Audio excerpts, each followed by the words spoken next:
I'm just a regular Joe Schmo. I'm not from Kokomo. That was bad. Anyway, there's a hog up there.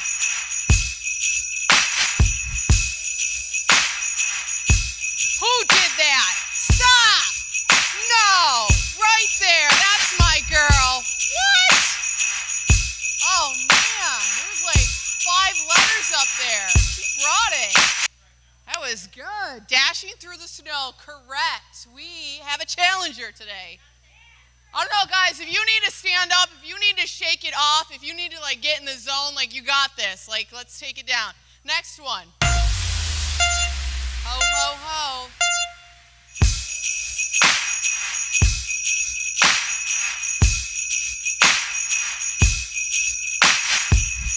What is it?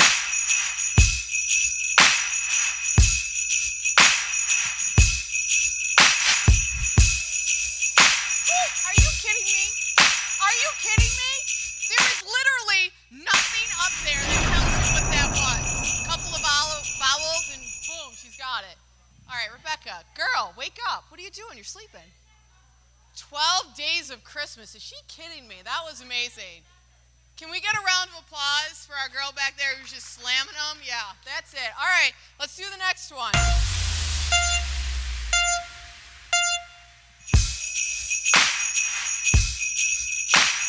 Oh, come on now. There's 2 E's up there. You got it already?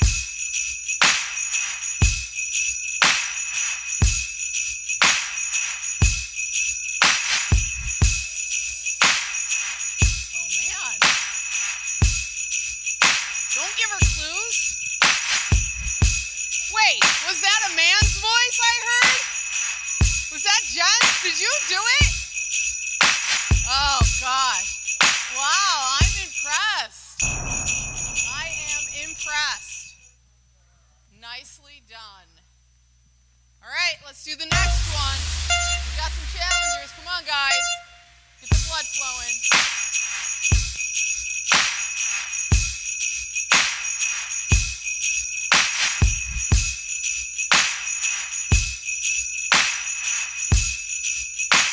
Let's get closer, guys. Come on, there's a lot of letters.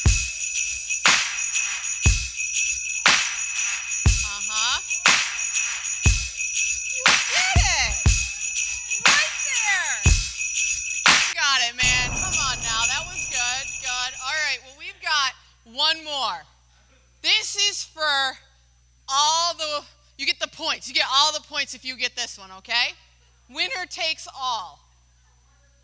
Winner takes all. And go.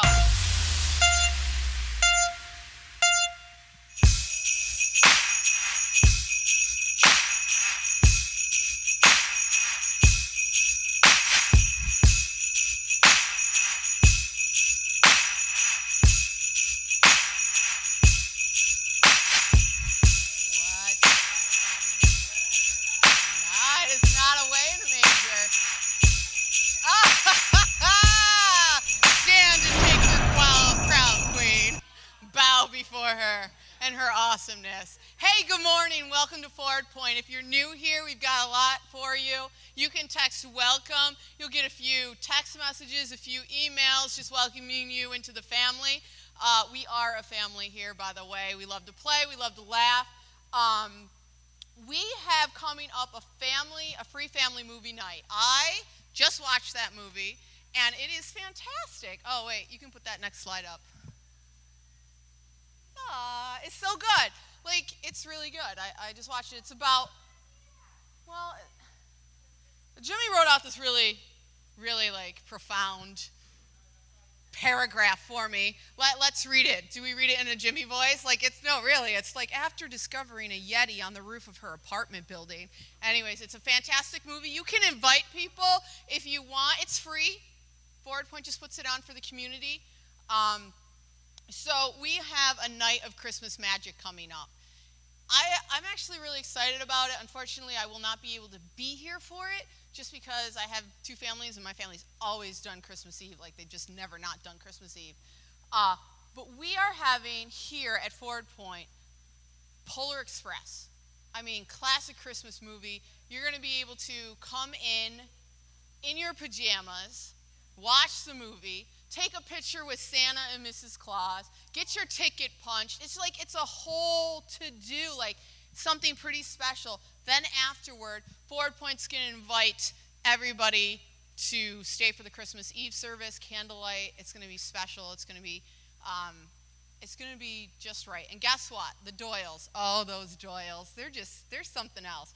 They are opening up their house, and they are inviting all the FP peoples over to their house for straight up Chinese food. So if you guys are staying and you guys want to help out with the movie and you guys want to do the Christmas Eve thing, come over to the Doyles afterwards and get some Chinese food.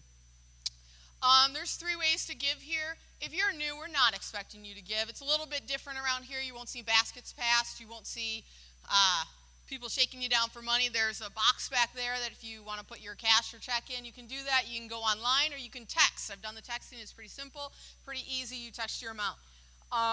What to expect this morning? Well, we like to have fun, so we played a game. Now we're going to have the band come forward, and they're going to play some worship. You can sit, you can stand, you can do whatever makes you comfortable. You know, as long as we're in the presence of God, it's all good. And then we're going to have the conversation. Usually ends around 11:15. If it doesn't, we kick one of the pastors off the stage and say, get out of here. It's going over. All right? So we're going to do slow motion high fives. Say hi to your friends.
Sorry about that. Forward Point. Ready to sing for you. 1, 2, 3, 4.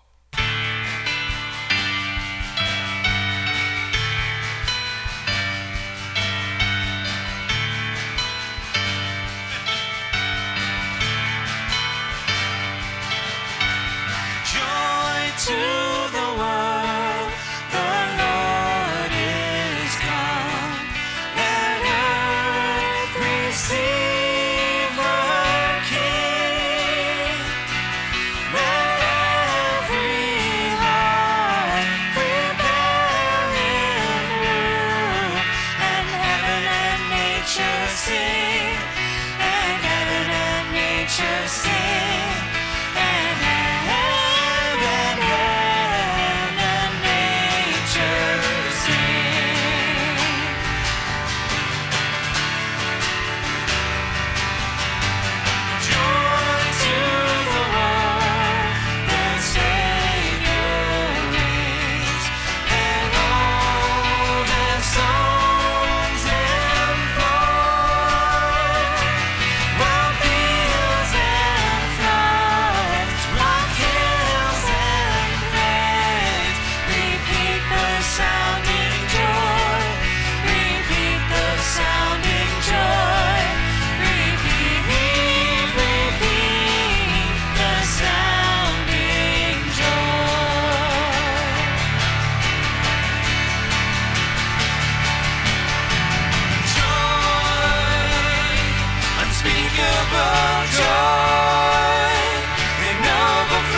for a player. Next time we're going to share a little video with you about what the song is. We got the news that he was in extremely serious condition, and it just went from worse to worse.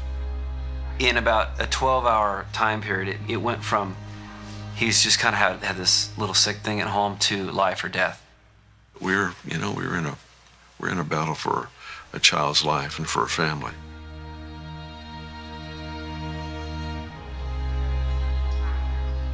I'm a little bit of a nut when it comes to Christmas because I didn't have the lights outside and all of that. We grew up, kind of poor, and so this was a really special Christmas for us. We went out and got our tree, and stockings were hung, and then everything changed. We love to do train cake every year together as a family, and Jackson and I were actually doing that, just me and him that day. So it was a super fun, mommy son moment, and we were making the cake, and then that evening, just not long after that, he was just laid out on the floor. I knew he's not okay. He needs to go to the hospital. And so we rushed him to the ER. He was just so sick, and I could hardly, get him to the hospital. The doctor had called me up, and he said, I'm really concerned that he might have E. coli. When I heard that, I thought, that's 1 in a million chance. I don't feel like that would be possible. And if it is E. coli, that's treatable. And a lot of times E. coli doesn't, it's just a terrible sickness and it passes through the system. But in our case, he contracted HUS, which then developed into kidney failure and to the most severe case of HUS. The doctor had said that this is basically out of their realm of capabilities and that we had to go to a different children's hospital. And I was thinking, that's going to be in the next few days. He said, no, you need to go tonight, and you're going to get on a helicopter. We're going to fly him there. I was just flooded with the sense that I might never know my boy. Growing up to be a man, it might be this week that I lose my son. All of a sudden, his speech starts to slur. He just started not being able to communicate, not being able to respond. In the middle of the night, they rushed us up to the PICU and called a neurosurgeon in. They tested him, and there was no response. There was no pain response. There was no recognition of me. And at that moment, I thought, I'm losing my son. Even if he makes it through this, I don't know if he'll ever know me again. He was just sprawled out on the bed and couldn't respond to anything. He was gone. There's a time when you've said every prayer you can say, and you don't have the strength to praise and worship anymore. And you haven't slept for weeks. And you're just kind of undone. And that was the moment for me when I was undone. The flip side of that is, I feel like that was the moment that I really began to feel the prayers around the world. Hi, it's Christmas morning, and a lot of you are asking how Jackson's doing, and just want to say thanks for all your prayers and support. It's been overwhelming. It's a really long story, but it's really complicated right now, and we really need a Christmas miracle. They can't get to his blood. There was something supernatural that happened that brought the church together. I would pull up social media and I would just read people's prayers and the comments of people all over the world. I've never met them before, but they were just crying out for my son. We were in the brink of life or death, and people would be posting comments on our Facebook. We are up praying for you. People posting by the thousands, commenting, and they'd be all over the world. We're in Brazil, my whole church is praying for you. I'm in Russia, my little children pray for your son every day. I didn't have any prayers left to say, but I could feel and see and hear the prayers being said on my behalf. Yeah, this is a box full of letters and something that we've really treasured. This is the bed that Jackson is laying on.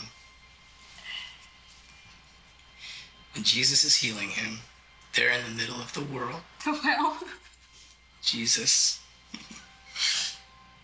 from Mercy, 4 years old.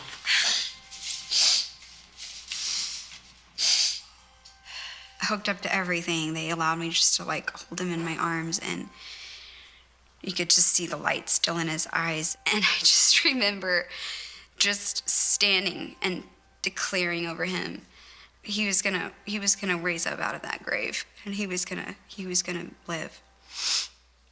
We'd get good news and then worse news.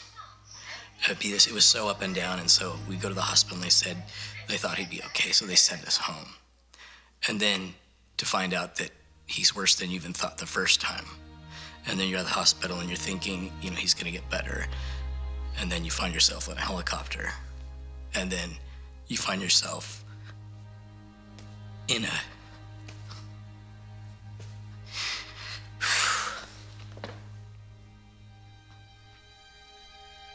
The head of the PICU came in and said,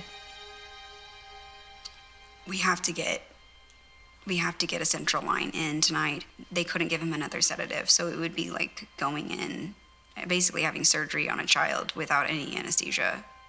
And the doctor took us aside and put us in another room. They took us in a room and explained we had to have this procedure done or we would lose him, but there was so many risks to having the procedure done.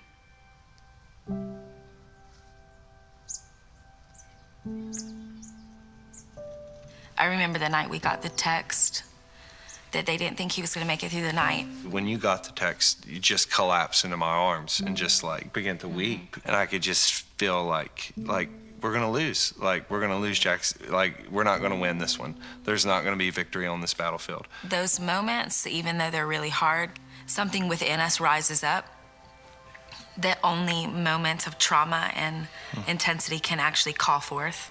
In those moments for us, like the only option is like, we just have to worship.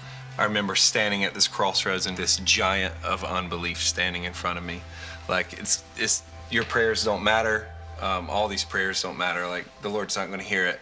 This is going to be like the other moments where you prayed with all your heart and then you buried your friend the next week. But there was like something inside of me of like, no. And the melody just erupted out of my heart that I raise a hallelujah in the presence of my enemies. He sent me a song, and I don't know to what extent, but it said their community had prayed for Jackson, and in a spontaneous moment, they came up with a song, and so they just recorded it and sent it to me. I took that song over my phone and I played it over my son over and over again. I raise a hallelujah in the presence of my enemies. I raise a hallelujah. My weapon is a melody. And that's exactly what I was doing. I was fighting warfare, and it wasn't just me, I wasn't alone. I had people who were literally making weapons, writing songs, and sending them to us.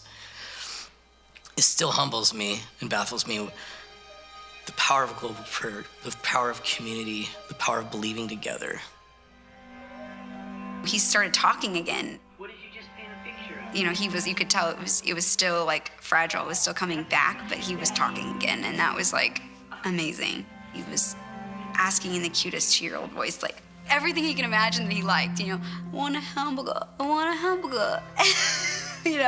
But we were so happy to hear him talking again. From talking with Joel, the tone started to feel like, oh wow, we're coming out of this, I think. Just the shift internally of like we made it was incredible. We walked in to the hospital just before Christmas, and now we're sitting here with a healthy son taking his nap right now. Hey, buddy. Look, we're going home. Look, you haven't been outside for a month. I remember hearing the news that Jackson is coming home, and it was like Christmas.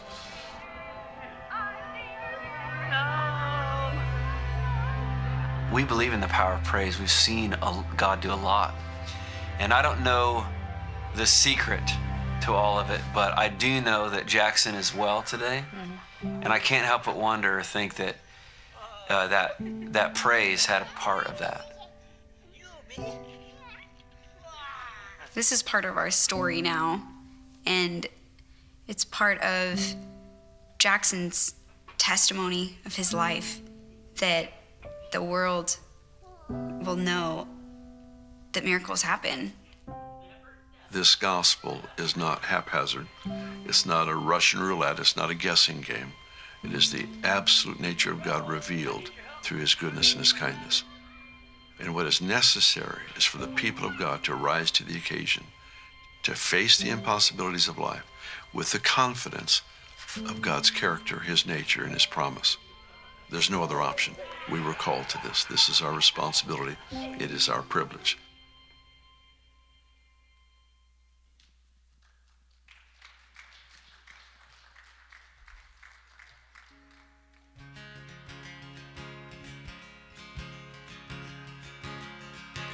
Praise Him, hallelujah. Presence of my enemies. Raise a hallelujah. Louder than the unbelief. Raise a hallelujah. My weapon is a melody. Raise a hallelujah. Heaven comes to fight for me.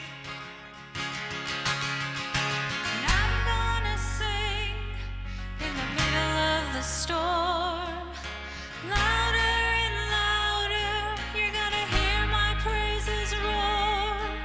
Up from the ashes, hope will arise. Death is defeated, the King is alive.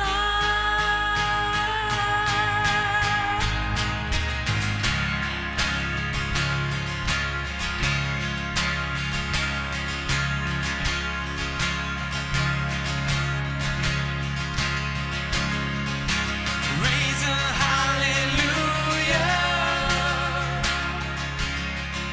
With everything inside of me. Raise a hallelujah. I will watch the darkness flee. Raise a hallelujah. In the middle of the mystery. Raise a hallelujah. Fear lost your hold on me. And I'm gonna sing in the middle of the storm. Louder and louder, you're gonna hear my praises roar. Up from the ashes, hope will arise. Death is defeated, the King is alive.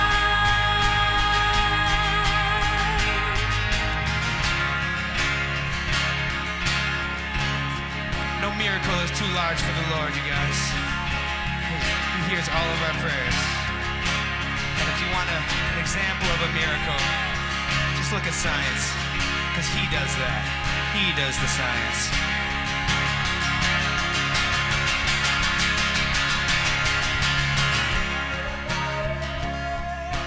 Sing a little louder.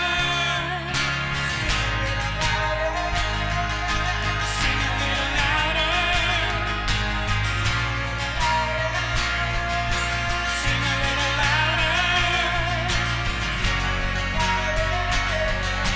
Sing a little louder. Sing a little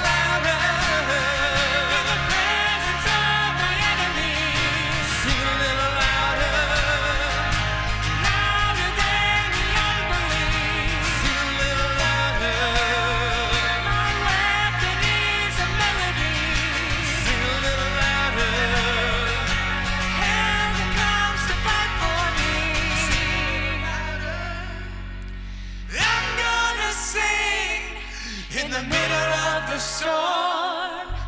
Louder and louder, you're gonna hear my praises roar. Up from the ashes, hope will arise. Death is defeated, the King is alive. I'm gonna sing in the middle of the storm. Louder and louder, you're gonna hear my praises roar.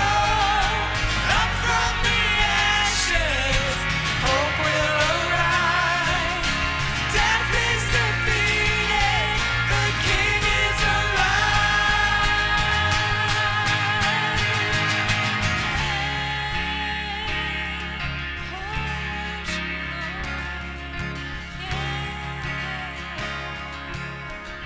Sing with us, church. Raise a hallelujah. Raise a hallelujah. Raise a hallelujah. Raise a hallelujah.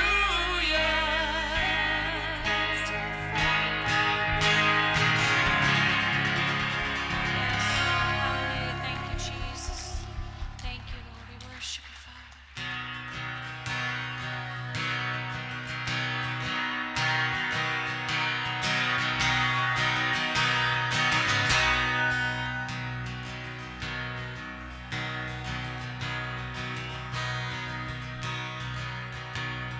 Alone in my sorrow and dead in my sin. Lost without hope, with no place to begin. Your love made a way to let mercy come in. When death was arrested and my life began. Ash was redeemed, only beauty remains.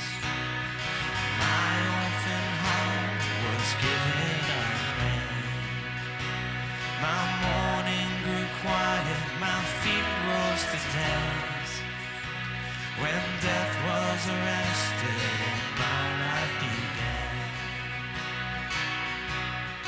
Oh, your grace so free washes over me.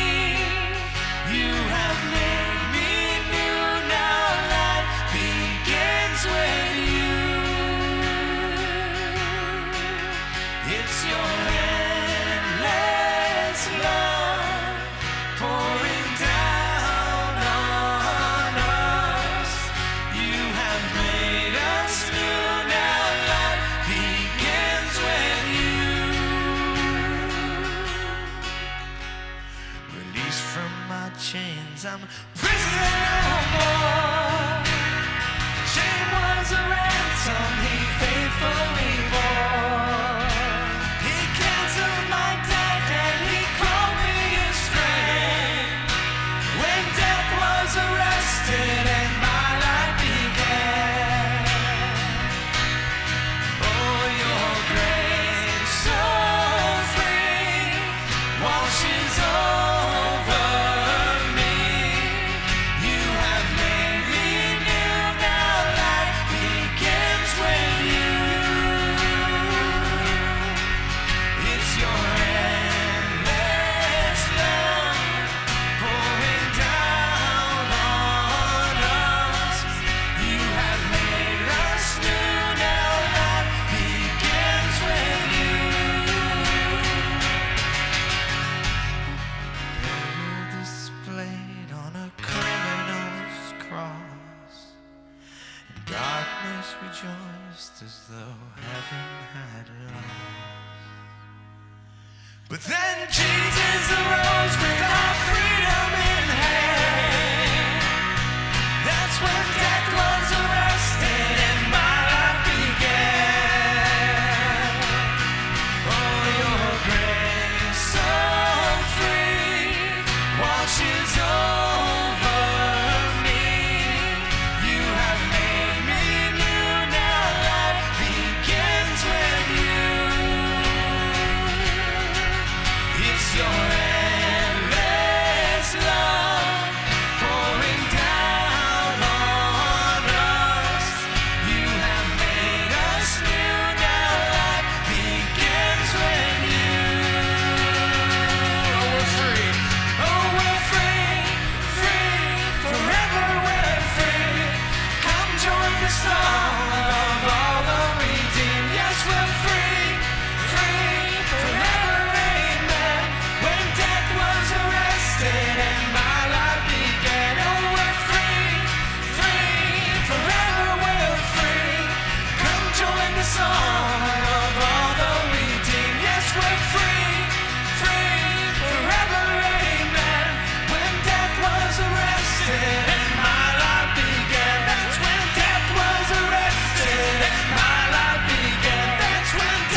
Can't forget my luggage here. Batteries not included.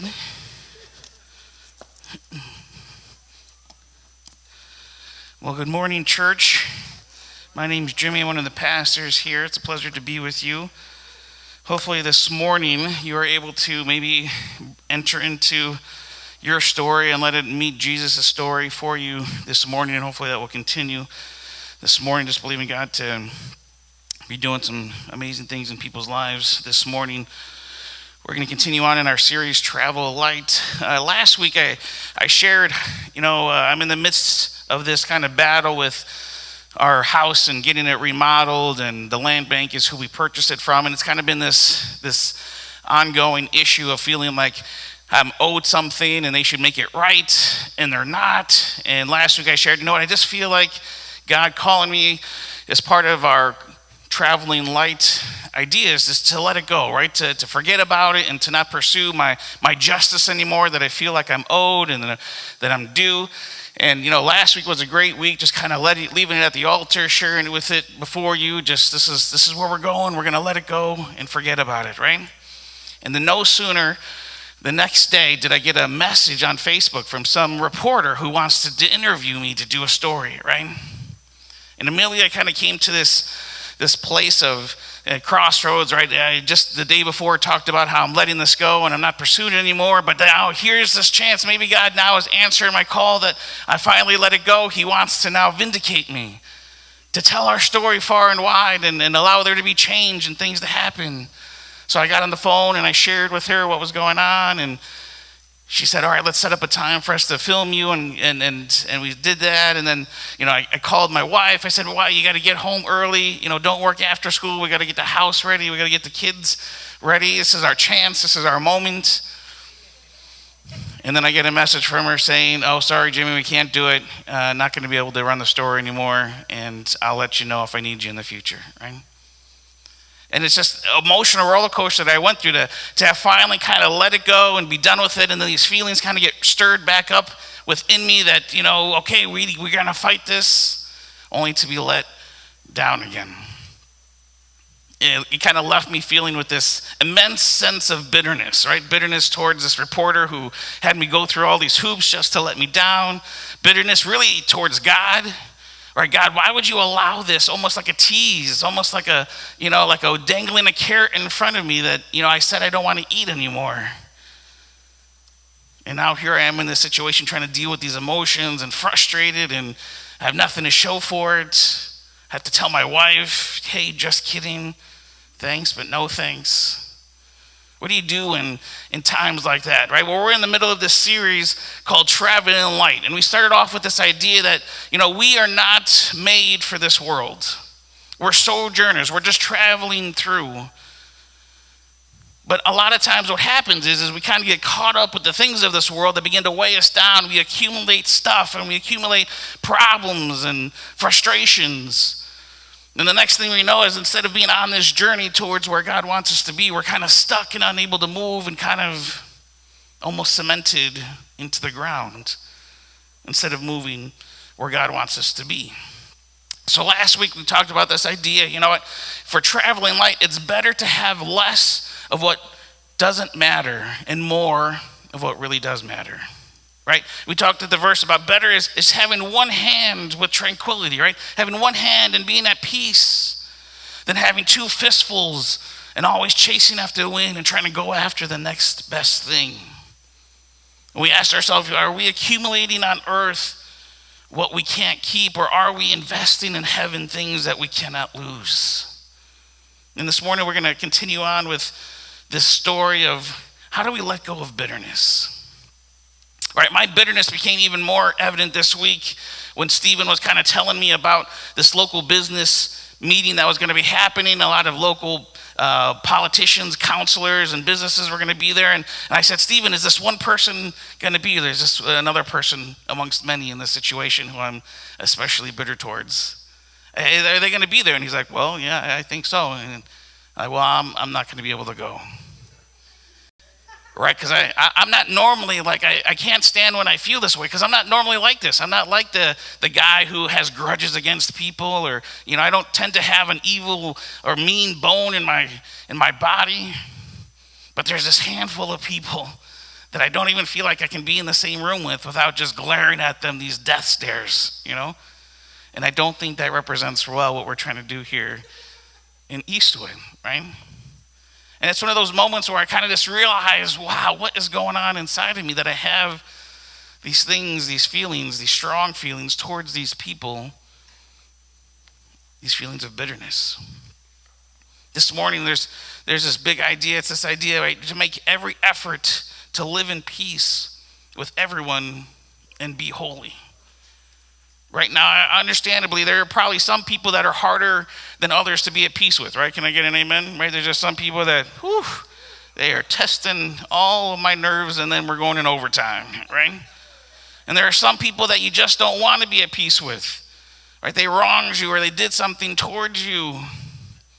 And it's like, until I get justice, until this is rectified, I do not want to be at peace with them.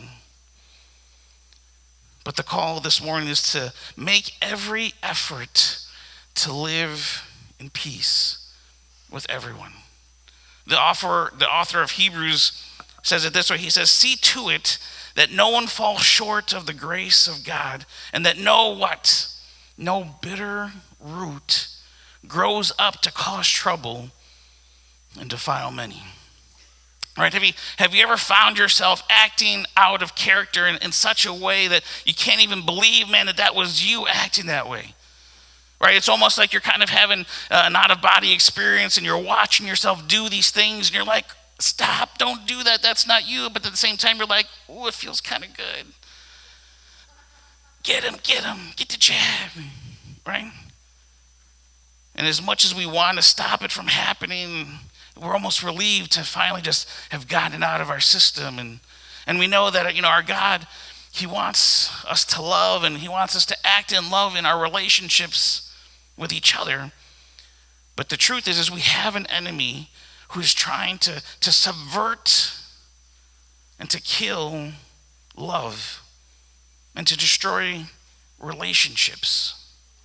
Because we know that God created us to live in community with one another, right? That's why we always tell people, life change happens in circles, not in rows, right? This Sunday morning gathering is just really just the first step of entering into this walk of becoming more like Jesus. And then we get into community and we become known by people. But we have an enemy who's trying to undermine that process. And he will do whatever it takes to plant a seed of offense inside of us in hopes that it's going to grow into this root of bitterness. Plant a seed of offense that will grow into a root of bitterness. And sometimes these small seeds, they're really silly things when we look back at them, right? When we see them and for what they really are. Right? Have you ever had one of those relational squabbles with someone that you love, but it just feel like, man, this is the end. Our relationship is not going to survive this. But then you look back and you kind of see where it started, and you kind of chuckle and can't believe I got all worked up over that. That's where it started, right? I texted you something, and you never texted me back. I even saw the little bubbles with the things telling me that you were typing, but you never hit send, and I'm here waiting for your response, and now every time I think about you, I'm like, oh, why won't you get to me? And the seed of offense began to grow into this root of bitterness. Or maybe you and your friend were on some kind of trip, an event, and you posted the same exact picture, but for some reason on her profile, there's a whole lot more likes and comments than on yours. And you're like, well, but the trip was my idea. Why is she getting all the credit for it and the attention? And you have these little seeds of offense that left alone begin to grow into these roots of bitterness. None of you were, probably allow those kind of silly things to grow into bitterness like I would, but maybe for you it's something more serious, right? Maybe it was someone you thought you were close with, and you find out all along that they've been lying to you. They've been deceiving you, or maybe behind your back they've been talking about you and saying things that you can't believe came out of their mouth about you. And these seeds of offense plant deep in our soul and our spirit and begin to grow into roots of bitterness in our life. If you're taking notes this morning, I encourage you to write this down. The reality is, forward point, you can't control what people do, but you can control how you respond. Or you can't control what people do to you, but with God's power and with God's help, you can control how you respond. Now, probably more than any other time of the year, our feelings are magnified during this time, right? During the holidays. So if we're feeling good about life and, we don't have a care in the world, then that magnifies, right? The lights on the houses, they twinkle brighter, right? The carbs, they are cut in half because everything is just so good during the season. You're going to go to the mall and see Santa, right? And his elves.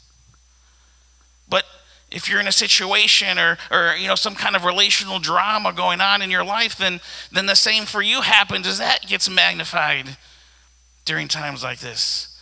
And maybe it's some kind of financial setback, or maybe it's because of someone else's actions towards you. Maybe it's because of a God who didn't seem to come through and do what he said. And over these weeks, these seeds of offense that have been planted grow roots of strong and deep bitterness in our lives, and that pain too is magnified.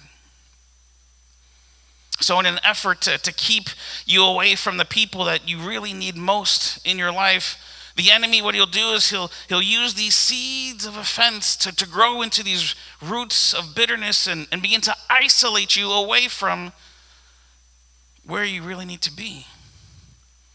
And so, what is the problem with bitterness, right? Well, we're going to dive a little bit into that this morning. The first thing, when we think about the problems of bitterness, is bitterness, it has a very dangerous root. Right, here's what the author of Hebrews says about it. The verse we already looked at, but again, he says, see to it that no one falls short of the grace of God, and that no bitter root grows up to cause trouble and defile many. You see, here's the thing about roots, right? Roots are what are underneath the surface, right? I'm sure that didn't come as a surprise to any of you here, but it's the thing that you don't really see underneath the plant or underneath the tree, underneath the soil. And from the surface, we see the stems and we see the leaves and we see the fruit and all the things growing as a result of the root. And that's why when you're in conflict with somebody and everything you do about them, it seems to bother you, right? It gets under your skin, and man, I can't believe he's spending money on all those things. He doesn't need them, or I can't believe she did her hair that way. It makes her look so, I'm not even going to say it. But is the issue really the money that he's spending or her haircut? Right? It has nothing to do with the things that you're seeing up on the surface. The reality is, at some point, a seed of offense was planted deep underneath the surface, and now there's these roots of bitterness coming out in these feelings.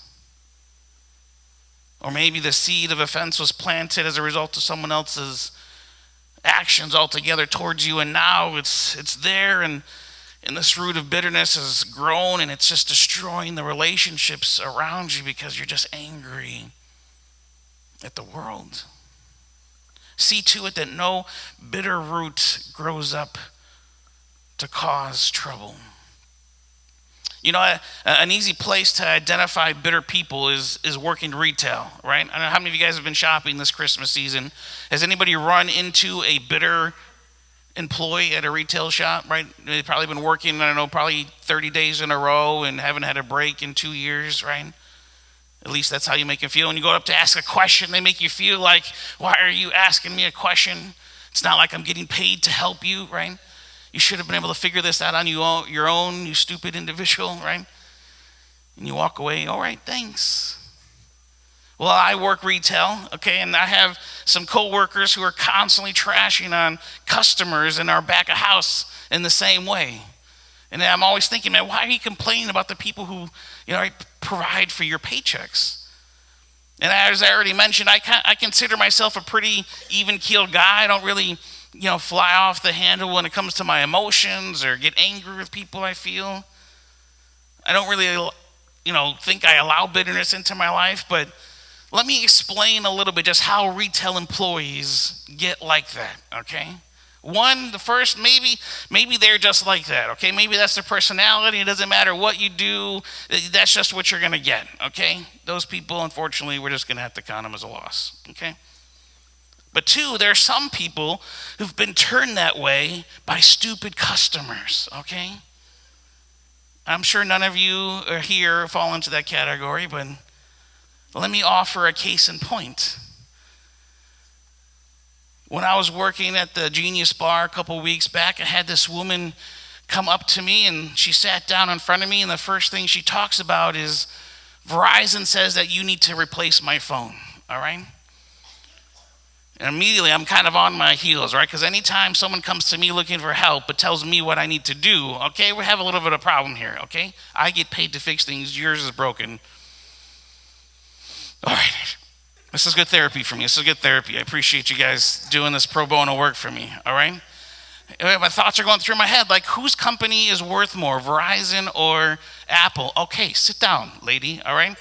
Apple's iPhone by itself is worth more than an entire Verizon company, okay? So sit down and let's talk about it. Don't come to me telling me what I need to do for you. Anyways, all right? So I try to catch my breath and remain calm. And then try to run through some diagnostics on her phone. And the whole time she's just glaring at me like, just replace my phone. I know that's what she wants me to do. And I hate doing anything just because that's what they want me to do. I want to fix the problem. So we run through some diagnostics and everything's working fine. So we get to this point where I say, everything with the phone looks fine. Right? The issue here, it's not happening. So let's replace the software on the phone. And then if the issue persists, I'm going to have you go back to Verizon, all right? Because Verizon is not, they sell service. They don't run tech support, okay? Have them give you a new SIM card, and we'll see if that resolves the issue.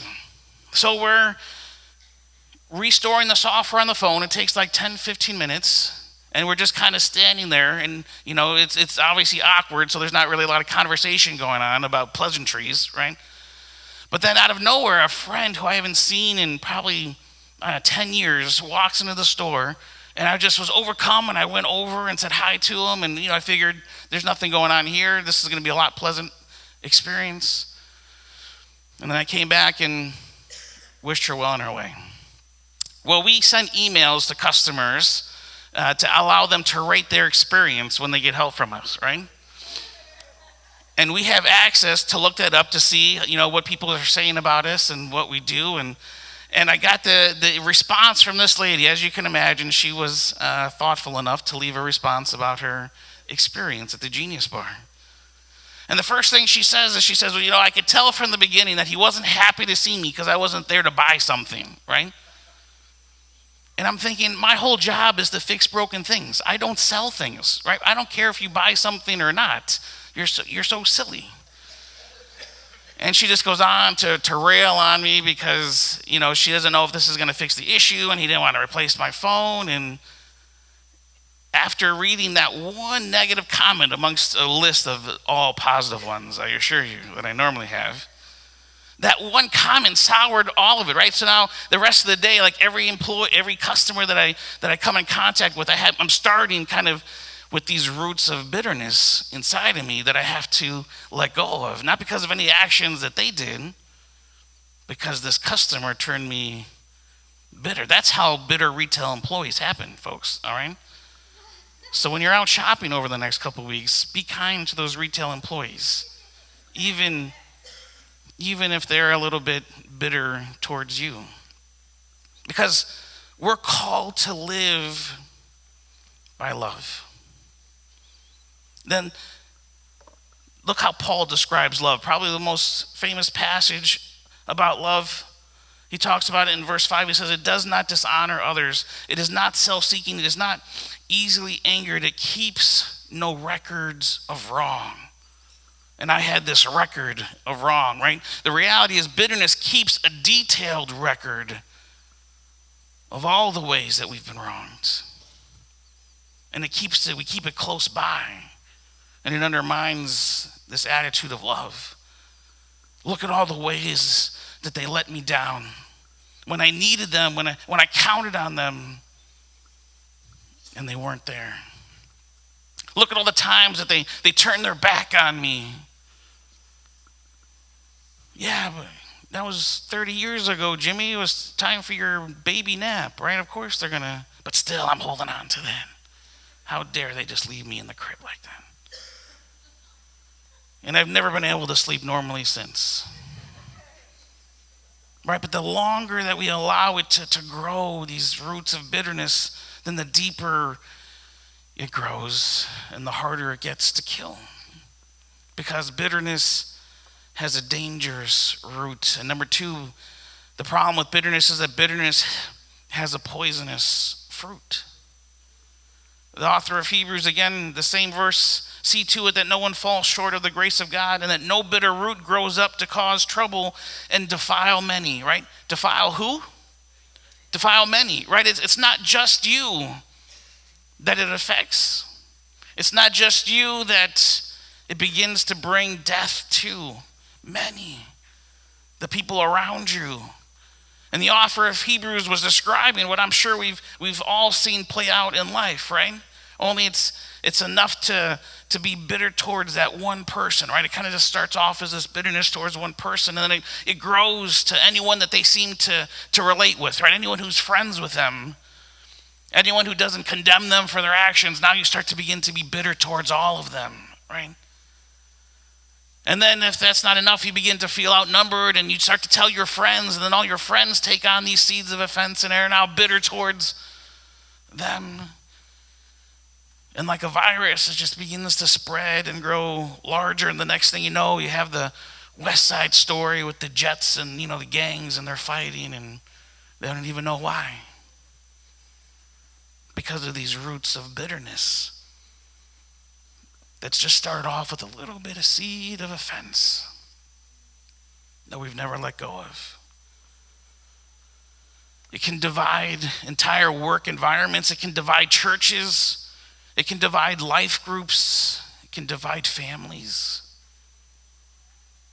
These seeds of offenses that grow into these roots of bitterness. And if we aren't careful, we can come into a place like this to worship God and to experience his forgiveness and his love. And all the while holding this hate towards another person in our heart. But in a God's economy, you see, that's impossible. It can't work that way, right? John said it best in John 4:5. He says, if anyone boasts, I love God, and goes right on hating his brother or sister, thinking nothing of it, then he is a liar. If he won't love the person that he can see, then how can he love the God that he can't see? The command we have from Christ is blunt. Loving God includes loving people. You've got to love both. See, if freely we can receive the gift of forgiveness for ourselves and yet withhold it for someone else because of a root of bitterness that's grown inside of us. And bitterness is so poisonous that we can read that and we can choose to live in our bitterness rather than choosing to love God and to let it go. And maybe in part because we blame God for some of it, for even allowing it to happen, for allowing you to be in a place where this could have happened to you. This root of bitterness, it grows up and begins to cause trouble and defile many. Bitterness is a dangerous root with a poisonous fruit. So how do we get rid of bitterness from our lives? Listen to what Paul says to the Ephesians. He says this. He says, get rid of all bitterness. Right? It's the first thing on the list there. Get rid of all bitterness, rage and anger, brawling and slander, along with every form of malice. Those are kind of after bitterness, right? But first, get rid of bitterness. He says, be kind and compassionate to one another, forgiving each other just as Christ, God, forgave you. Get rid of how much bitterness, church? All. He tells us to kill these things in our life, but then to do what? To then replace them with these other things. How do you kill bitterness? The first thing is you kill bitterness with compassion. And I can imagine at this moment, I probably just made all sorts of people sick in the room, right? The thought of being compassionate towards this person that you're bitter towards, right?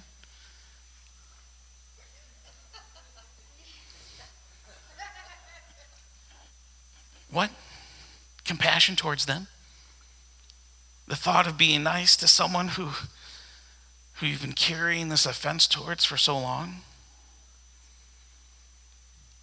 Responding with compassion is like on the total opposite of where I want to be with my feelings right now. But that's where we find the upside down economy that God runs. All right, Paul describes it this way: do not be overcome by evil, but what? To overcome evil with good. Right? It's not if evil comes, you overcome it with good. There's this expectation that it's coming, that it's going to happen. And I think of no better example of this responding with compassion than captured in the story of Les Miserables. Right? If you've ever seen the play or the movie, Jean Valjean is this prisoner who's just been released after 19 years of imprisonment. Right, almost a quarter of his life probably spent in these hard labor camps, in prison for stealing bread for his starving sister. And as a result of multiple attempts, this 5-year sentence goes into 19 years. And after he's released from prison, you can almost see as he's walking just the bitterness that he's living with towards life. And he's turned away by innkeeper and by person after person because his yellow passport, it marks him as a former convict.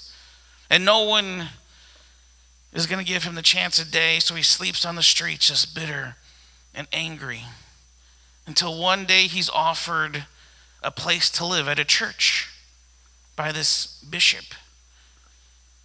But with the bitterness kind of still taking root in his life, he decides he's going to run off and he's going to steal the most valuable, precious things to the church. Their silverware and their candles made of silver. And he's going to leave. I want you to check out the rest of the story.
that you just made your own storyline too. Obviously, you saw as he was stealing the silverware, the priest came in and caught him in the act, and then John Valjean knocked him out. And in the morning, they're arguing and contemplating the severity of what this is going to do to their church, the nun and the priest. And the local authorities found him and bring him in, and he's arrested because there's no way that this could be legit, that John Valjean has all of this stuff belonging to the church. And the priest does something pretty amazing, right? He turns the story where he says, yes, I'm glad that you brought him back and you caught him, because he didn't take everything that he was supposed to take. And he tells the nun to go get the candlestick holders. Again, these only things of value that the church has.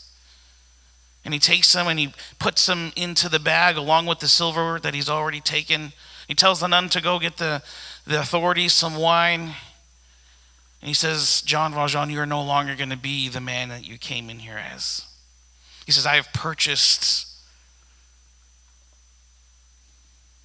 your soul to now live as a different person. He responded with compassion.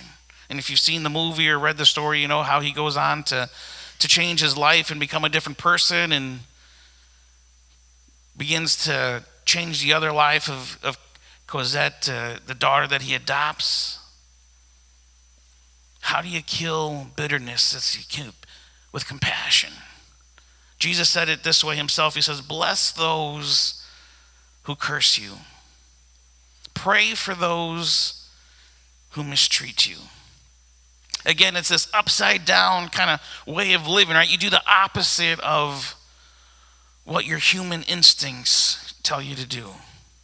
When you feel like the task is too great and your prayers are too small to do anything, you raise a hallelujah. Right? The greatest form of compassion that you can show is to pray for someone who has done something against you. And we say it all the time here, right? Praying may not change them, but it's always going to change you. And then in the midst of your prayers, a chorus might arise, right? I raise a hallelujah in the presence of my enemies. You kill bitterness with compassion. And then secondly, this morning, and now that we're going to really turn up the heat, is you kill bitterness with forgiveness. And if you're like me, then the first thought that comes to mind after that truth is, but you have no idea what they did to me.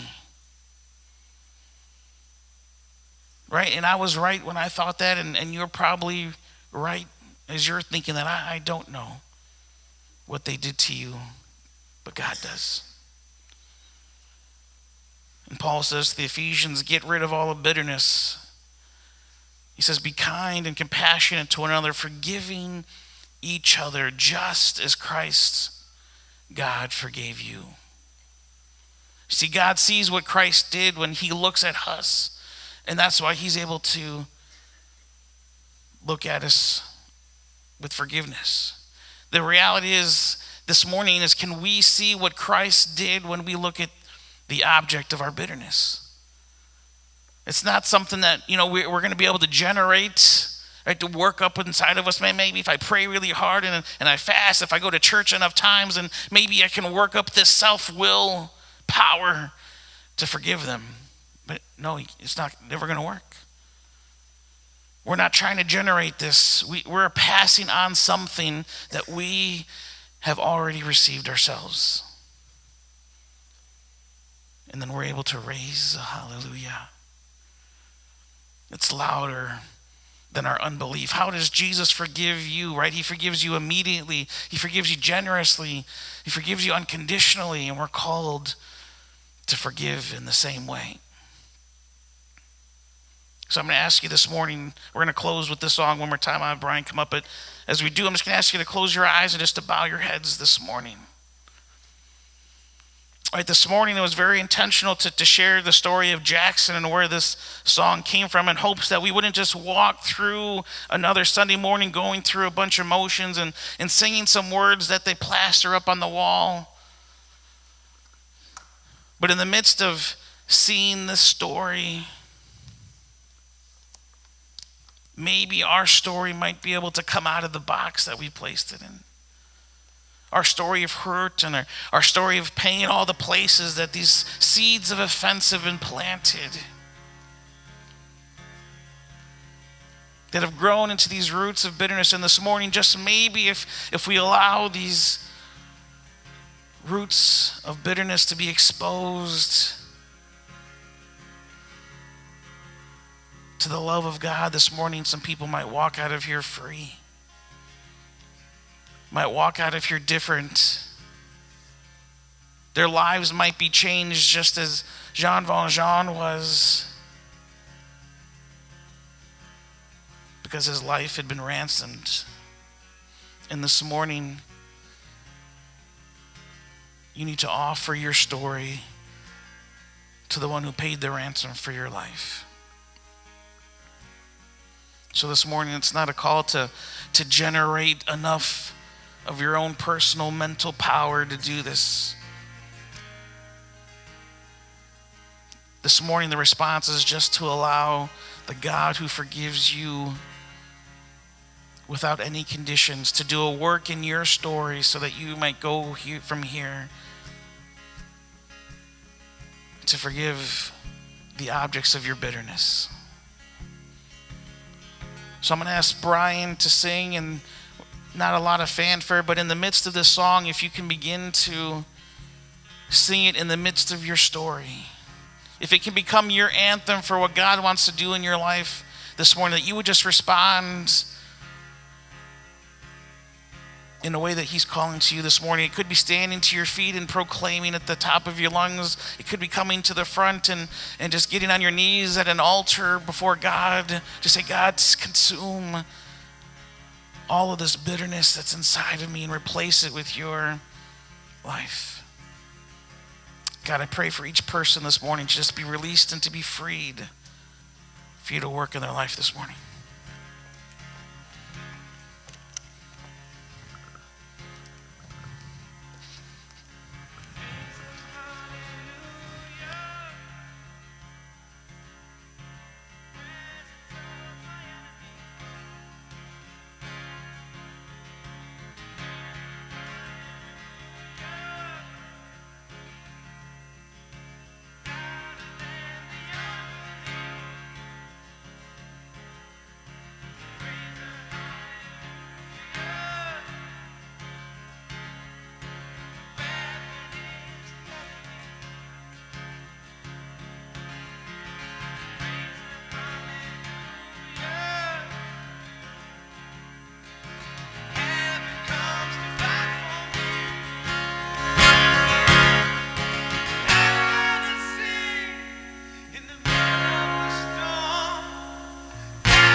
Church, you have been bought this morning. The gift that Jesus offers us is freedom from the death that bitterness brings. So this morning, if there's something that you need prayer for, we love to pray for you. But go this morning leaving behind the seeds of offense, leaving behind the roots of bitterness, and choosing to respond with compassion, choosing to respond with forgiveness. Because there's a purpose that God has for you that's far greater than what you settle for when you live under the weight of this bitterness. So we love you. Have a great week.